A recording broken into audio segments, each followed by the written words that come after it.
দেৰগাঁৱত ভাষাতত্ত্ববিদ doctor Nagen ঠাকুৰৰ ৰাজহুৱা শ্ৰদ্ধাঞ্জলি। গুৱাহাটী বিশ্ববিদ্যালয়ৰ অসমীয়া বিভাগৰ অৱসৰপ্ৰাপ্ত প্ৰাধ্যাপক তথা বিশিষ্ট সাহিত্যিক ডক্টৰ নগেন ঠাকুৰৰ বৃহস্পতিবাৰে বিয়লি 4:20 দেৰগাঁও নগৰৰ ৰজা বাহৰস্থিত বাসভৱনত বাৰ্ধক্যজনিত কাৰণত পৰলোক প্ৰাপ্তি ঘটে। সাহিত্যিকগৰাকীৰ নশ্বৰ দেহ নিশাটো ঘৰতে ৰখাৰ পাছতেই শুকুৰবাৰে দেৰগাঁও সাহিত্য সভা ভৱনৰ চৌহদত সাহিত্যিকগৰাকীক দেৰগাঁৱৰ সাহিত্য সভাকে ধৰি 20টাৰো অধিক ৰাজহুৱা অনুষ্ঠান প্ৰতিষ্ঠান দল সংগঠনে তেখেতৰ নশ্বৰ দেহত ৰাজহুৱাভাৱে শ্ৰদ্ধাঞ্জলি জনায়। আজি সমগ্ৰ অসমীয়া এজন মহিৰো হেৰুৱাইছে। তেখেতৰ নশ্বৰ দেহ ৰাজ্যিক মৰ্যাদাৰে শেষকৃত্য সম্পন্ন কৰিব পাৰিলেহেঁতেন, কিন্তু কিহৰ কাৰণে কৰিলে আমি নাজানো। অৱশ্যে এই বিষয়ে আমি বহু কথা নাজানো, কিন্তু আমাৰ এটা দুখ লাগিছে, দেৰগাঁওবাসী হিচাপে আমি দুখ পাইছোঁ।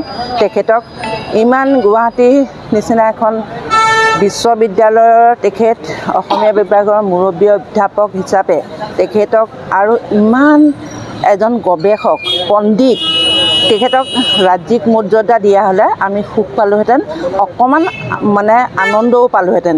এই ক্ষেত্ৰত ক'ত কি হৈ গৈছে নাজানো, আমি কিন্তু অকণমান দুখেৰে এই কথাটো প্ৰকাশ কৰিবলৈ পাই দুখ প্ৰকাশ কৰিছোঁ। অসম জাতীয়তাবাদী যুৱ ছাত্ৰ পৰিষদৰ দেৰগাঁও আঞ্চলিক সমিতি আৰু দেৰগাঁওবাসী ৰাইজৰ সহযোগত এই ৰাজহুৱা শ্ৰদ্ধাঞ্জলি অনুষ্ঠান অনুষ্ঠিত কৰা হয়। উল্লেখযোগ্য যে 1939 চনত জন্মগ্ৰহণ কৰা ডক্টৰ নগেন ঠাকুৰে অসমীয়া ভাষা সাহিত্যলৈ আগবঢ়াই থৈ গ'ল এক অনবদ্য অৱদান। সদ্যপ্ৰয়াত সাহিত্যিকগৰাকীৰ মৃত্যুত শোকস্তব্ধ হৈ পৰিছে দেৰগাঁৱৰ লগতে ৰাজ্যৰ বৌদ্ধিক মহল। দেৰগাঁৱৰ পৰা অপূৰ্ব শৰ্মা ৰিপৰ্টাৰ লাইভ অসম। ছাৰৰ এই মৃত্যু অপূৰণীয় ক্ষতি হিচাপে গণ্য কৰিছোঁ। আৰু আপোনালোকে জানে যে ছাৰ এগৰাকী বিদগ্ধ পণ্ডিত আৰু অসমীয়া ভাষা সাহিত্যৰ ছাৰ যিখিনি কৰি থৈ গৈছে অতি নীৰৱভাৱে, এইখিনিক আমি কেতিয়াও পাহৰিব নোৱাৰোঁ। ছাৰ অতি প্ৰচাৰ বিমুখ আছিলে, ছাৰ বিচৰা নাছিলে। গতিকে সেইকাৰণে ছাৰে আচলতে আমি ভাবোঁ যে অসমৰ 10গৰাকী ভাষাতত্ত্ববিদৰ ভিতৰত ছাৰ এগৰাকী, আৰু ছাৰৰ যিখিনি সৃষ্টিৰাজি সেইখিনি আমি জীয়াই ৰখাটো আমাৰ দায়িত্ব। আৰু ছাৰ এগৰাকী অধ্যাপক হিচাপে আমি ছাৰক ওচৰৰ পৰা পাইছিলোঁ। তেওঁ খুব বিনয়ী আছিল, নম্ৰ আছিল, আৰু ভাষা সাহিত্য সাধনাৰ ক্ষেত্ৰত ছাৰ এগৰাকী সঁচা অৰ্থত বিদগ্ধ পণ্ডিত আছিল। আৰু আমি সকলোৱে জানো যে অসমীয়া ভাষা সাহিত্যৰ বিশেষকৈ পালি প্ৰাকৃত ভাষাৰ ছাৰক বিশেষজ্ঞ হিচাপে জনা যায়। এতিয়া ছাৰে যিখিনি কৰি থৈ গ'ল সেইখিনি আমি সদায় মনত ৰাখিম, আৰু অসমীয়া জাতিয়ে সদায় এইখিনি মনত ৰাখিব, চৰ্চা কৰিব, তাৰ জৰিয়তে ছাৰক আমি জীয়াই ৰাখিবলৈ চেষ্টা কৰিম। এইটো অতিকৈ দুৰ্ভাগ্যজনক।